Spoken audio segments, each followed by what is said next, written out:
Jake Morrison stood on the observation deck of the New Eden Colony Center, watching the sunset paint the wheat fields golden. The harvest festival was in full swing below.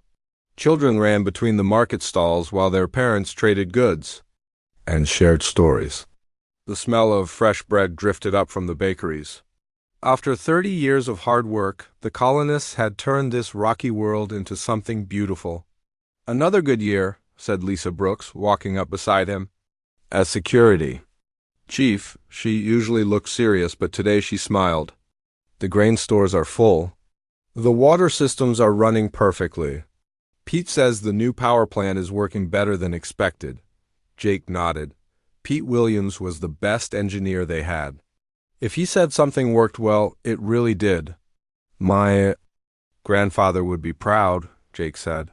"He always said this world would feed the galaxy someday." The 200,000 people living on New Eden had spent 3 generations building their home. They had dug irrigation channels, built cities, and turned empty land into farms. The planet now produced enough food to supply 20 other worlds.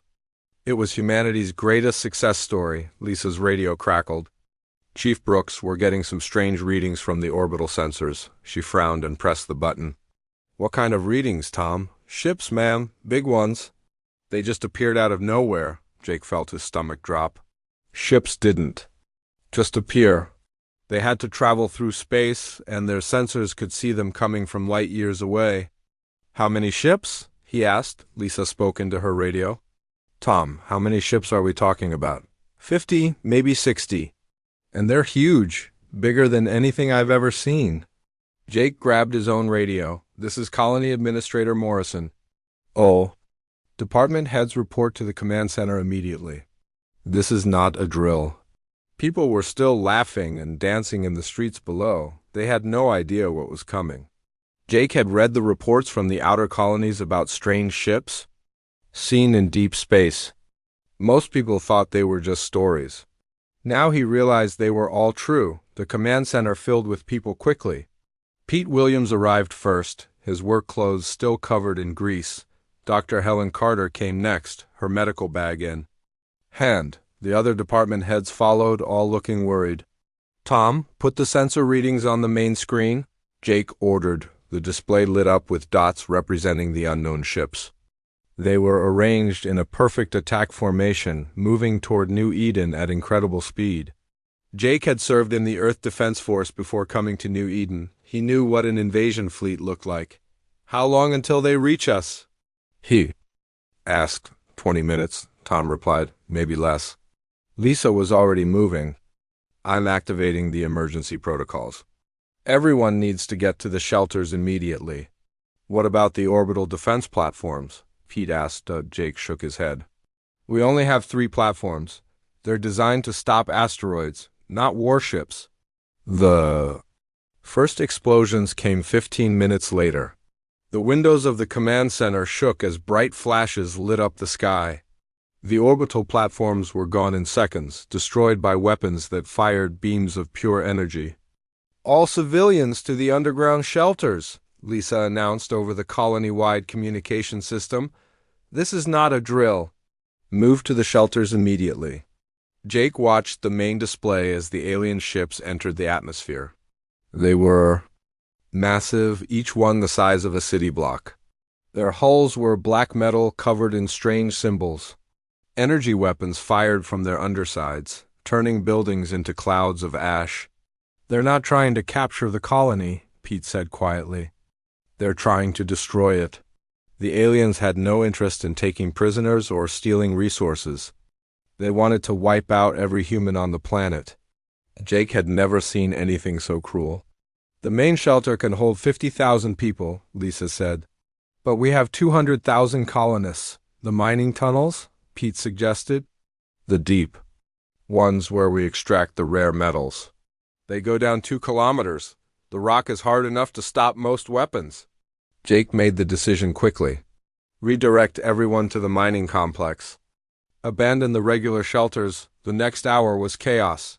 Families ran through the streets carrying what they could. Parents held their children close while explosions lit up the sky. The alien ships moved methodically, destroying every building. Every farm, every sign of human life.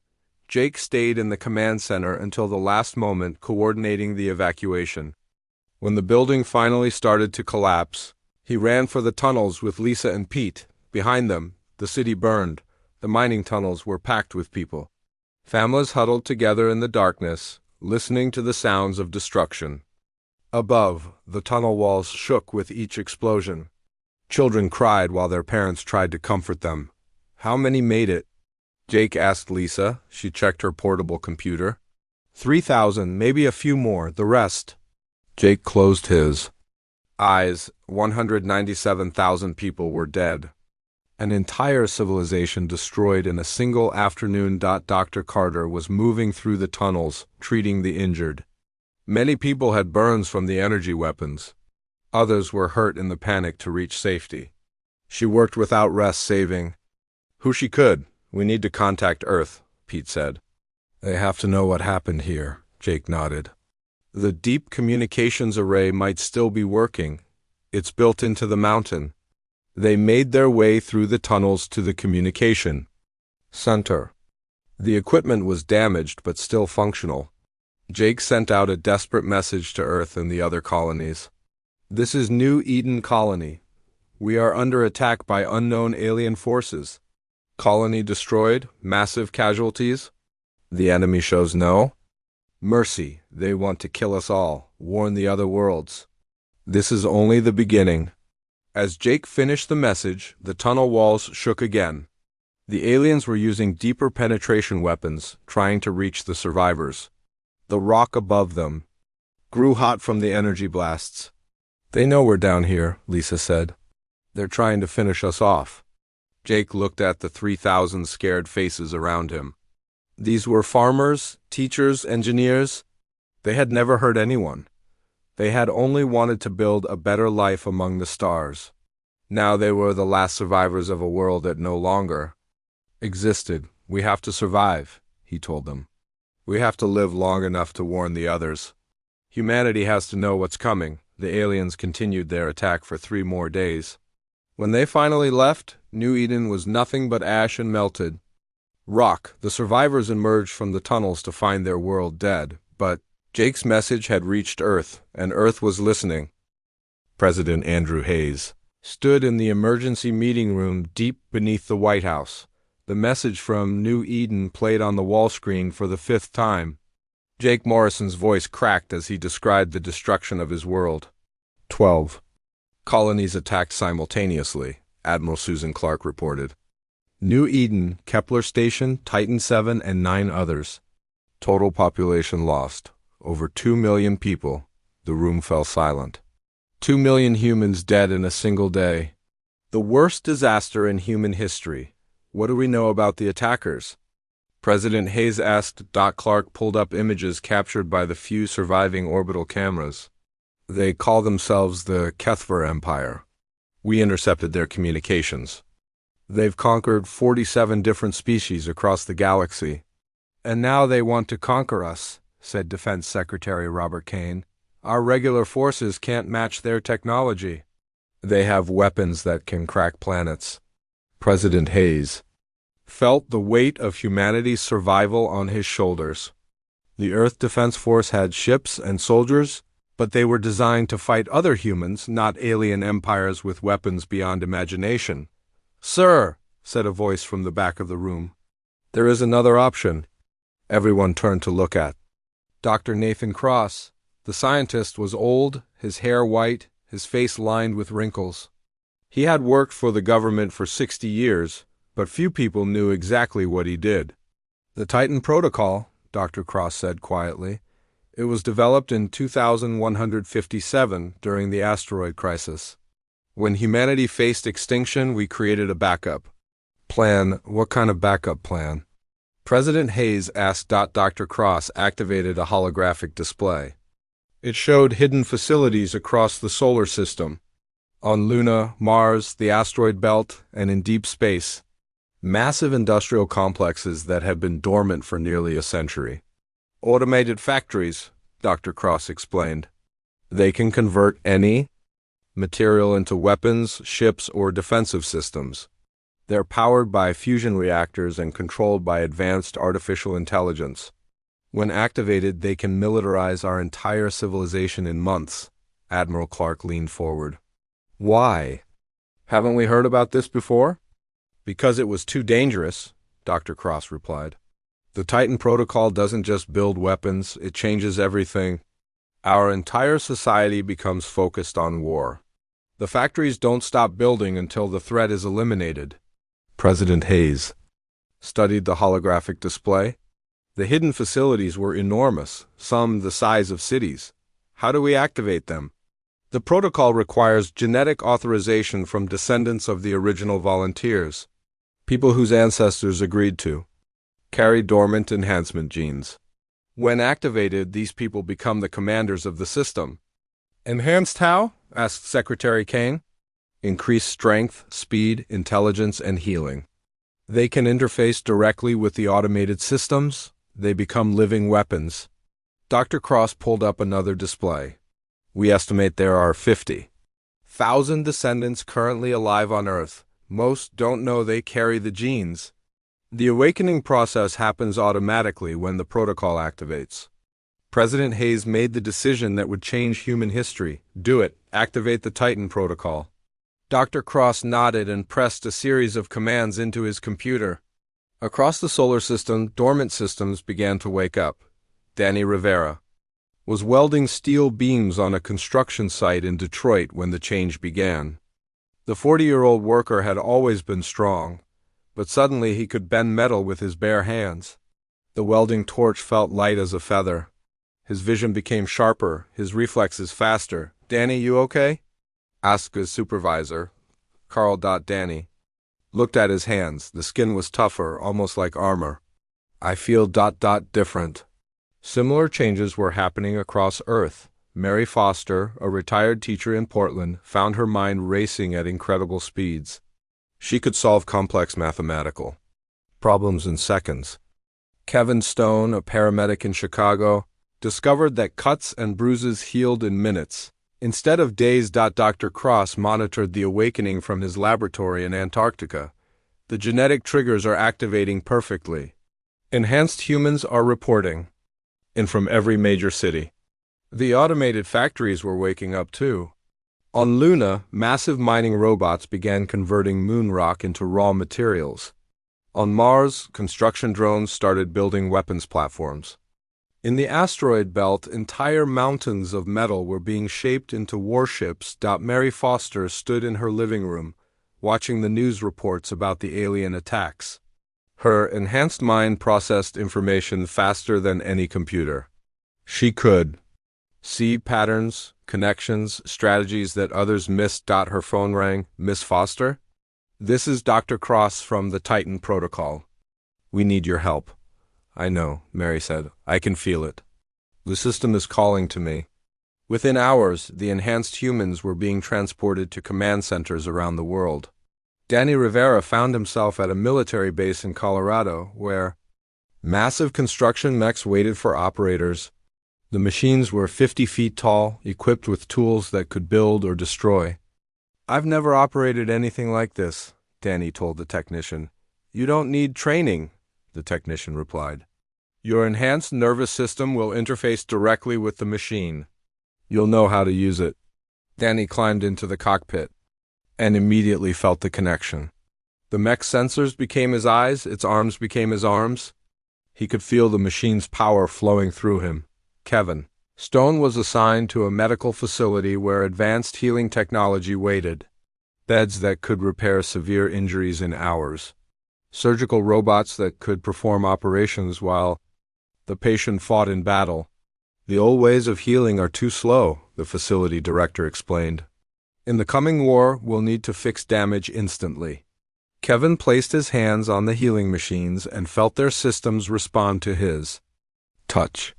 He could sense how they worked, how to make them more efficient. Mary Foster was taken to a command center where quantum computers processed battle strategies. The machines could calculate millions of possible outcomes in seconds. But they needed human intuition to choose the right path. Show me everything, Mary said as she connected to the system. The computers flooded her mind with information. Enemy ship designs, weapon capabilities, tactical formations. Her enhanced brain absorbed it all and began creating counter-strategies. President Hayes visited the command centers to see the changes for himself. The enhanced humans were no longer entirely human. Their skin was tougher, their eyes glowed with inner light, their movements were precise and powerful. "Are they still us?" he asked Dr. Cross. "They're what we need to become," Dr. Cross replied. "The Kethver Empire has technology centuries ahead of ours. We can't fight them as we are, we have to evolve." The transformation was happening everywhere. Factory workers became operators of giant construction machines. Teachers became strategic commanders. Doctors became battlefield healers. Each enhanced human found their role in the growing war machine. The aliens sent another message to Earth. The Kethver commander appeared on every screen, his reptilian face twisted in contempt. "Humans of Earth," the alien said, "you have 7 days to surrender. Submit to the Kethver Empire or face the same fate as your colonies. We have destroyed civilizations far greater than yours. You cannot resist us." President Hayes appeared on television to respond. Behind him, the enhanced humans worked at their stations, their eyes glowing as they interfaced with the awakening systems. "We have a message for the Kethver Empire," President Hayes said. "You attacked our colonies, you killed our people. You made a mistake. You woke up something that was better left sleeping. On Luna, the first weapons platforms came online. On Mars, shipyards began producing vessels designed for war. In the asteroid belt, mining operations extracted metals at impossible speeds. The sleeping giants of human industry were stirring. And they were angry. Danny Rivera piloted his construction mech through a facility that was building itself. Walls rose from the ground, weapon systems installed themselves, defensive barriers erected around important targets. "How fast can we build?" he asked through the communication system. Mary Foster's voice came back, enhanced with computer processing power.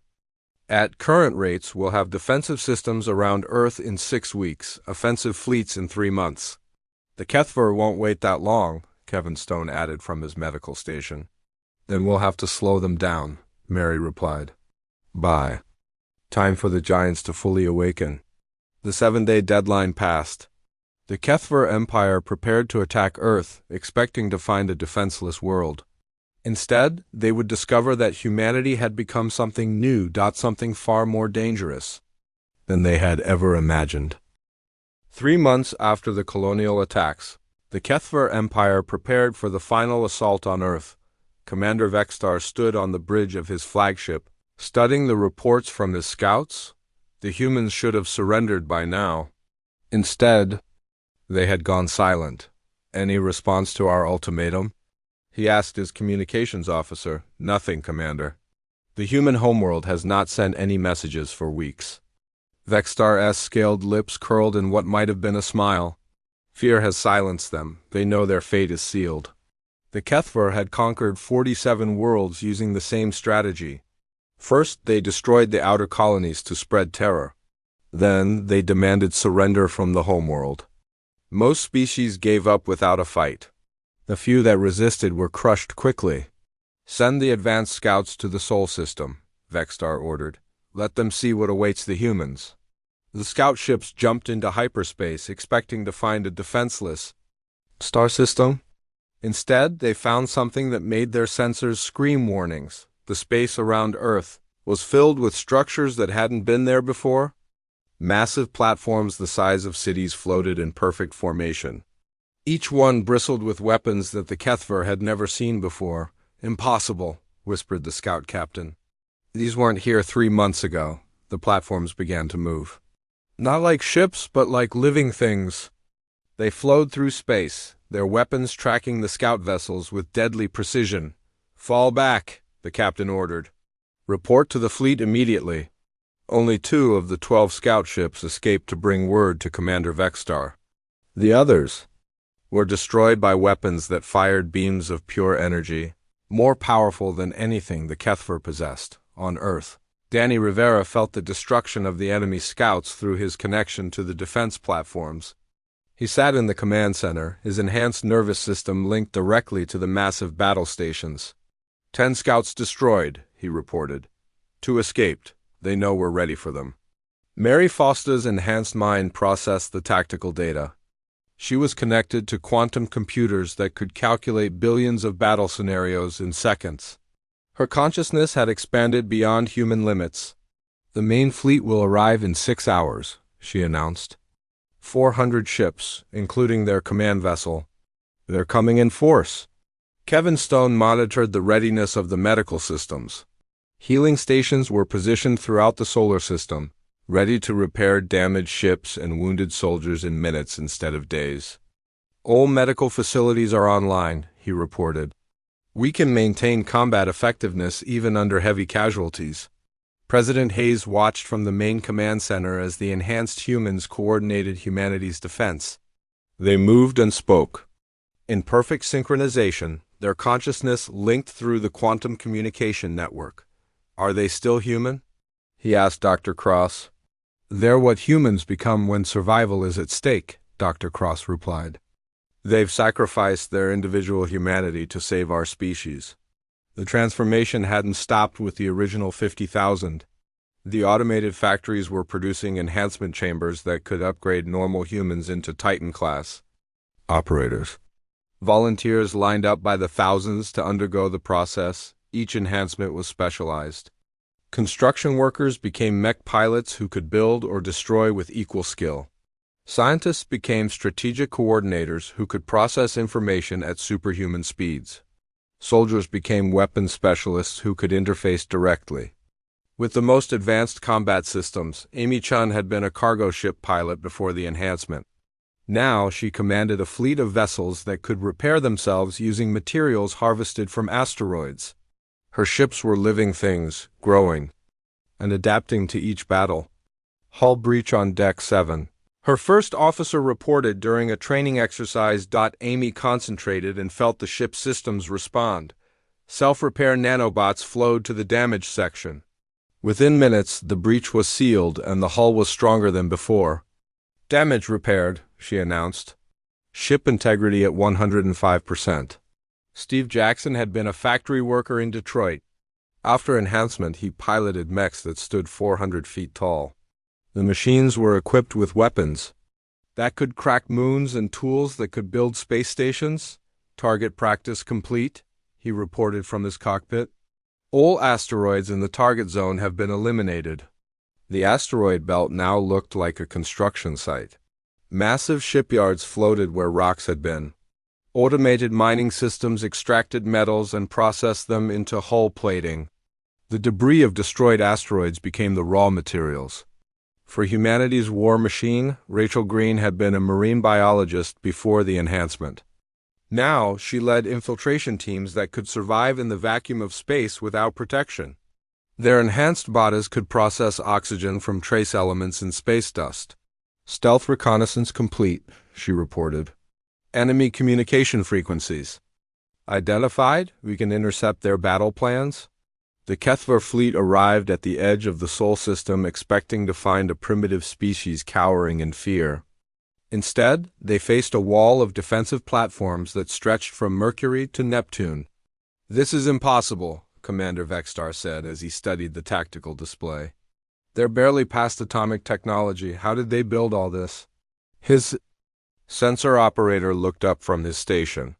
Commander, the energy signatures are off the charts. Those platforms have more firepower than our entire fleet. They're trying to intimidate us, Vextar decided. No species can build this much in 3 months. It must be an illusion. He was wrong. The platforms were real, and they were only the beginning. The first wave of the Kethver attack hit the outer defense perimeter Neptune. The alien ships fired their plasma weapons, expecting to see the human constructs collapse. Instead, they watched their energy beams get absorbed by shields that grew stronger with each hit. Our weapons are feeding their defenses, the tactical officer reported in shock. The human platforms responded with weapons that the Kethver had never imagined. beams of coherent gravity that could twist space itself, projectiles that traveled at 90% of light speed, energy fields that could turn matter into pure force. 60 ships destroyed, the sensor operator reported. They're not even firing at full power.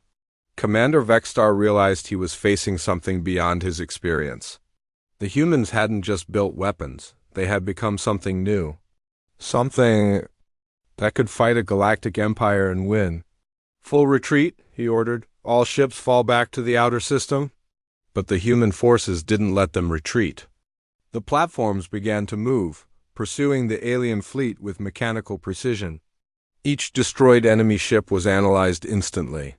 The human weapons adapted and improved with every battle. Danny Rivera felt the flow of combat through his connection to the defense network. His enhanced consciousness could process the destruction of hundreds of ships simultaneously. It was like conducting a symphony of destruction. Enemy formation broken, he reported. They're running for the jump point. Mary Foster's strategic mind calculated the next moves. Don't let them escape. We need their technology and their knowledge of the Empire's weaknesses. The human fleet emerged from hiding places throughout the solar system. Ships that had been disguised as asteroids. Platforms that had been hidden in the shadows of planets. The entire solar system was revealed to be a massive weapon. Amy, Chion's self-repairing fleet surrounded the retreating aliens. Surrender or be destroyed? She broadcast on all frequencies. Commander Vexstar looked at his tactical display and saw only death. Half his fleet was already destroyed. The other half was surrounded by human forces that seemed to grow stronger with each passing moment. How is this possible? He whispered. His communication officer looked up from his station. Commander, we're receiving a response to our surrender demand. The main screen lit up with an image of President Hayes. Behind him, the enhanced humans worked at their stations, their eyes glowing with inner light. Commander Vexstar, President Hayes said, you made a mistake when you attacked our colonies. You woke up something that was better left sleeping. The Kethver Empire has conquered 47 worlds, Vexstar replied. We have armies across the galaxy. Earth is just one planet. Earth is no longer just one planet, President Hayes said. Earth is the heart of something bigger, something that doesn't forgive, something that doesn't forget. The human platforms began to move again, closing in on the remaining alien ships. Their weapons powered up, ready to finish what the Kethver had started. You have one choice, President Hayes continued. Tell us everything about your empire. Your worlds, your fleets, your weaknesses. In exchange, we'll let some of you live to carry a message back to your leaders. Commander Vexstar looked at his remaining ships. Less than 100 vessels out of 400. His invasion force had been destroyed by a species that shouldn't have been able to fight back. What message? He asked. That humanity is coming, President Hayes replied. And we're bringing friends. The sleeping giants had awakened, and they were hungry for justice. 6 months after the Battle of Seoul, the Kethver Empire received reports that filled their leaders with dread. The humans had not stayed within their solar system. They were expanding, and everything they touched became a weapon, High Commander. Zalkith stood before the Imperial Council on the capital world of Kethver. Prime, the ancient chamber had seen the conquest of 47 species, but now it trembled with fear. The humans have taken the Proxima system, he reported. They converted 3 dead planets into weapons factories in just 2 months. Impossible, said Councillor Vexmar. It takes decades to establish industrial infrastructure on a new world. Not for the humans, Zalkith replied. They bring machines that build other machines. Each facility they construct makes the next one faster and bigger. The tactical display showed the human expansion. Red dots marked their presence in 7-star systems. Each dot represented manufacturing capacity that exceeded anything the Kethver had ever seen. What about our own forces? Asked the Supreme Counselor. We have fleets throughout the galaxy. The humans captured our survivors from the Soul Battle, Zalkith said.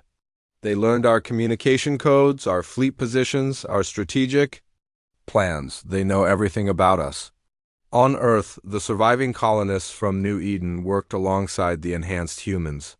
Jake Morrison had undergone the enhancement process, his body and mind transformed for war.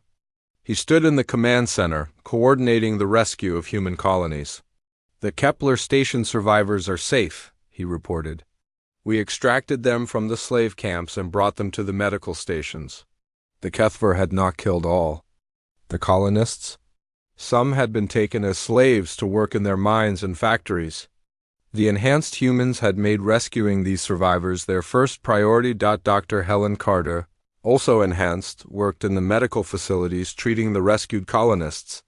The alien slave camps had been horrible places, but the advanced healing technology could repair even the worst damage. "Physical wounds are healing perfectly," she reported. "The psychological trauma will take longer, but we have new techniques for that too." The enhancement process had given the medical staff abilities that bordered on telepathy. They could sense emotional damage and heal it as efficiently as broken bones. Danny Rivera commanded a construction fleet that was building humanity's first interstellar warships. These vessels were not like anything that had existed before. They were living things, grown rather than built, capable of adapting to any situation. "The first Titan-class battleship is complete," he announced. "It's 3 miles long and equipped with self-repairing systems. It can rebuild itself from raw materials in space." Mary Foster's enhanced mind had grown beyond individual consciousness. She was now part of a collective intelligence that spanned the human territories. Her thoughts moved through quantum networks at the speed of light. "Strategic analysis complete," she reported. "The Kethver Empire has 17 major fleet bases and 43 manufacturing worlds. We can strike all of them simultaneously." Kevin Stone coordinated the medical support for the expanding human forces.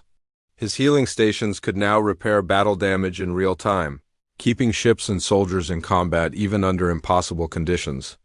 "Field hospitals are deployed to all battle groups," he said. "We can maintain full combat effectiveness regardless of casualties." Amy Chin's self-repairing fleet had grown to encompass thousands of vessels. Each ship was unique, adapted for specific tasks. Some were designed for stealth, others for heavy assault, still others for rapid construction. "The fleet is ready for long-range deployment," she reported. "We can operate independently for years without returning to base." Steve Jackson's giant mechs had evolved into something beyond machines. They were extensions of his will, capable of reshaping matter at the molecular level. He could build fortifications from empty space or disassemble enemy ships with a thought. "Planetary defense systems are online," he announced. "Each human world is now a fortress that can defend itself." Rachel Green led infiltration teams that had penetrated deep into Kethver space.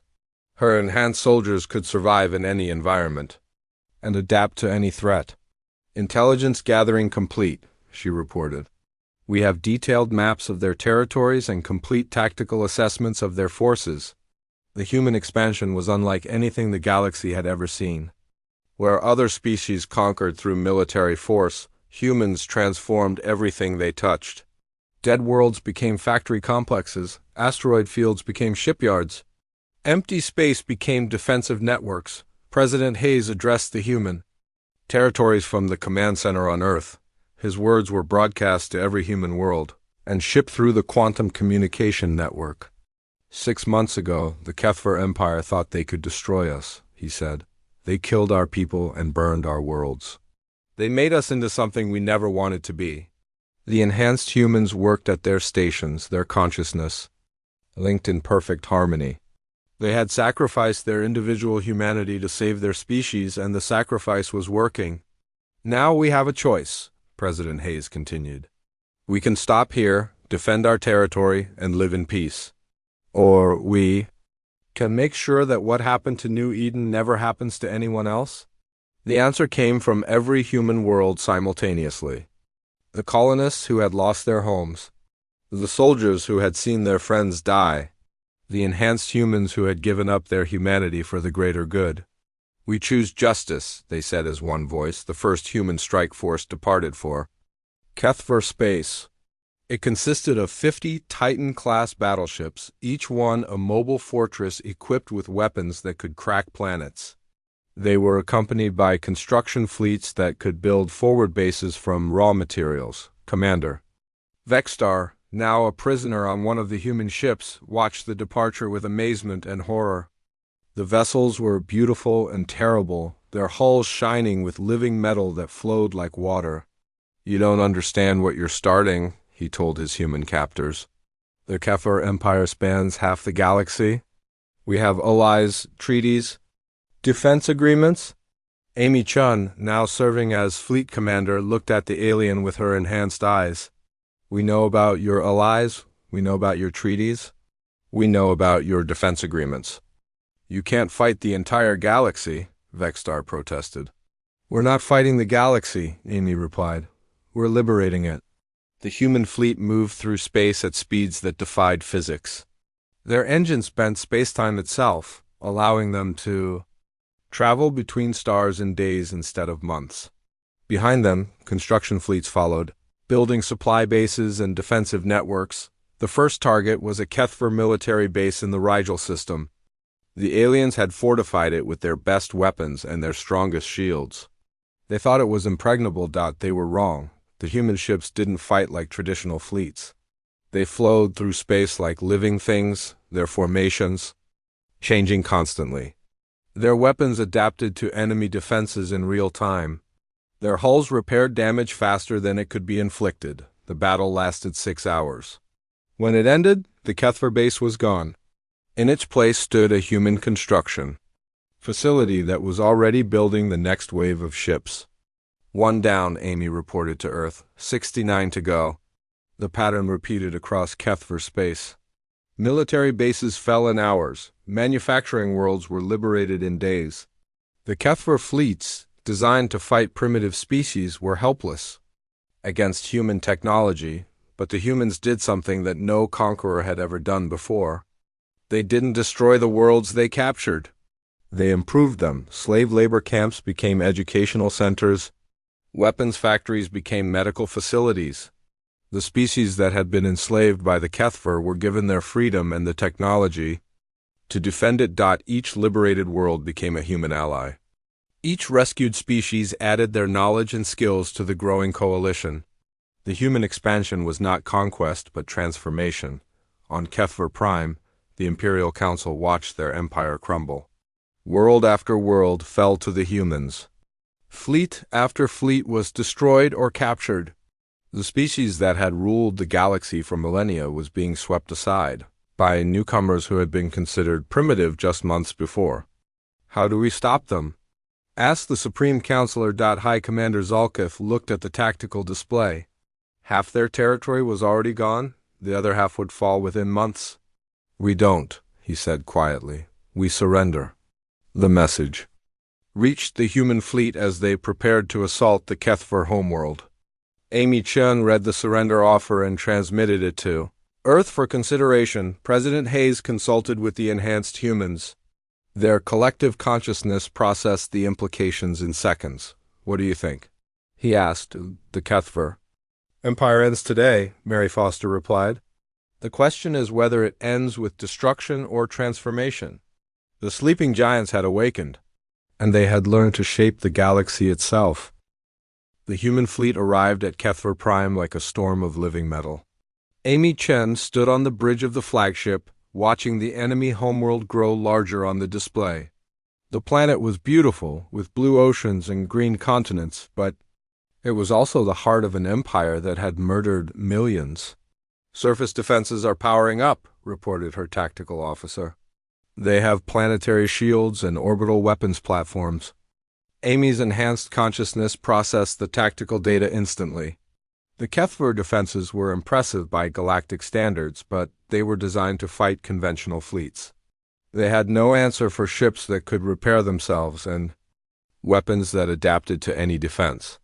"Open a channel to the planet," Amy ordered. The main screen flickered to life, showing the Imperial Council chamber. The alien leaders looked older than before, their scales dulled by fear and defeat. Supreme Counselor Velmuth stepped forward. "We have received your surrender terms," he said. "They are unexpected." Amy nodded. The human terms were unlike anything the galaxy had ever seen. Instead of demanding tribute or territory, they offered something revolutionary: transformation. "You have a choice," Amy said. "You can fight us and be destroyed. Or you can join us and help us build something better." "Join you?" Velmuth's voice carried confusion. "We are your enemies. We destroyed your colonies." "You were our enemies," Amy corrected. "Now you can be something else." The human fleet held position around the planet, weapons powered but not firing. They had the strength to crack the world like an egg, but they chose to wait. On Earth, President Hayes watched the negotiations from the command center. The enhanced humans worked around him, their consciousness linked across the galaxy. They had become something beyond individual humans, a collective intelligence that spanned the stars. "The Kethver are frightened," Mary Foster reported. "They don't understand why we're offering mercy." "Because we learned something they never did," President Hayes replied. "Strength isn't about how much you can destroy. It's about how much you can build." Jake Morrison, now enhanced and serving as a diplomatic coordinator, studied the psychological profiles of the Kethver leaders. "They've spent centuries conquering other species. They don't know how to exist without an empire." "Then we'll teach them," said Dr. Helen Carter. Her medical expertise had evolved to include psychological healing on a planetary scale. "We've developed techniques for treating entire civilizations." The negotiations continued for 3 days. The Kethver leaders struggled to understand what the humans were offering. They had expected death or slavery. Instead, they were being offered partnership. "You want us to help you?" asked High Commander Zalkif. "After what we did to your people?" "We want you to help us make sure it never happens again," Amy replied. "To anyone." The human terms were revolutionary. The Kethver Empire would be dissolved, but the Kethver people would be given new roles in the growing human coalition. Their military knowledge would be used to defend other species. Their technology would be shared freely. Their worlds would become centers of learning and cooperation. "What about justice?" demanded Counselor Vexmar. "What about punishment for our crimes?" "Justice isn't about punishment," Amy said. "It's about making things right." The human plan was ambitious beyond imagination. They wanted to transform the entire galaxy into a cooperative civilization. Every species would contribute their strengths. Every world would be protected. Every individual would have the chance to grow beyond. Their origins: Steve Jackson's construction fleets were already building the infrastructure for this new civilization. Massive stations that could house multiple species. Communication networks that spanned the galaxy. Defensive systems that could protect any world from attack. "The first interspecies research station is complete," he reported. "It's equipped with laboratories for every known form of biology and technology we can share with all species." Rachel Green's infiltration teams had become something different: cultural bridges. They worked with liberated species to understand their needs and integrate them into the growing coalition. "The Rigel species want to join our medical programs," she reported. "They have natural healing abilities that could benefit everyone." Kevin Stone's healing stations were treating more than physical wounds. They were healing the psychological damage of centuries of conquest and slavery. Entire species were learning to trust again. "The recovery programs are working," he announced. Former slave populations are regaining their cultural identities and technological capabilities. Danny Rivera's construction mechs had evolved into something like gods of creation. They could reshape entire worlds, turning battlefields into gardens and weapons factories into universities. "The first restored world is complete," he reported. "New Eden Prime is ready for colonization." The humans had chosen to rebuild New Eden, not on its original world, but on a planet in the heart of former Kethver space. It would be a symbol of humanity's transformation from victims to guardians. The Kethver leaders finally made their decision. Supreme Counselor Velmuth appeared on the communication screen, his expression showing a mixture of fear and hope. "We accept your terms," he said. "But we don't understand why you're doing this." "Because we learned something important," Amy replied. "The only way to truly defeat an enemy is to make them your friend." The surrender ceremony took place on the surface of HFY Prime. Representatives from dozens of species attended, many of them former slaves of the Empire. The HFY military laid down their weapons, not in defeat, but in transformation. President Hayes delivered the speech that would be remembered for millennia. He stood before the assembled representatives of the galaxy with the enhanced humans beside him. "Today, the HFY Empire ends," he said. "But the HFY people begin something new. They join us in building a galaxy where no species has to fear extinction, where every world can grow and thrive, where the strong protect the weak instead of conquering them." The former Imperial Council took new oaths, swearing to defend the species they had once enslaved. The HFY military became the guardians of their former territories, protecting them from other threats. Commander Vexstar, who had led the attack on New Eden, was given a choice. He could face trial for his crimes, or he could spend his life making amends. He chose to become a teacher, sharing his knowledge of military tactics to help defend other species. "I don't deserve forgiveness," he told Jake Morrison during a private meeting. "None of us deserve the good things that happen to us," Jake replied. "We just try to earn them."